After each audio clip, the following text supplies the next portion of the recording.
It's massively important to have an online presence these days. We've seen a huge growth in the use of all aspects of technology in the last 18 months. I think it's very important for us as an organisation to show that we're up to speed and sometimes maybe ahead of the game.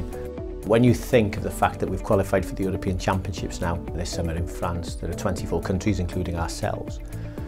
So it gives us a massive reach. People can see that we're not just a small part of England, that we are our own identity. And I think it extends the appeal of Wales and Welshness and shows that we are a modern, young, vibrant country.